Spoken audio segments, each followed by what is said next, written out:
And Chip Reid joins us from the White House for more here on the transition. Chip, though, I do want to begin by getting your reaction to this news surrounding Hillary Clinton. We'd heard the president-elect step away from a call to investigate her after the election. It would seem the team has taken another step back here.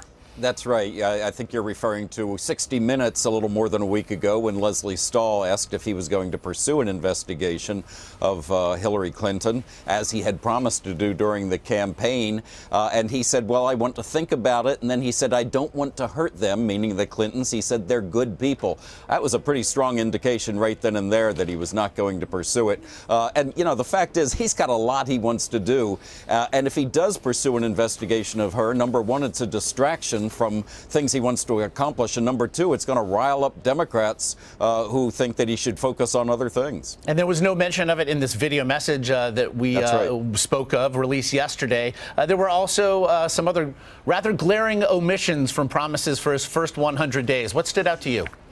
Well, if you look closely at that statement, he started off by saying he's laying out a plan for the 100 days. But then when he got into the specifics, he said, these are the things I want to do on day one. So when he talked about withdrawing from the Trans-Pacific Partnership and cutting back on regulations and loosening restrictions on oil, shale oil and clean coal, those are things he wants to do on day one. Some people have pointed out that he didn't talk much about building a wall, for example, or repealing Obamacare. But those take Congress. He's not going to be able to do that on day one. So I think this was very limited. This was oriented toward day one. And I think as time goes on during this transition, we're going to hear a lot more about what he plans to do during that first 100 days. The combativeness with the press certainly seemed to continue throughout the last 24 hours.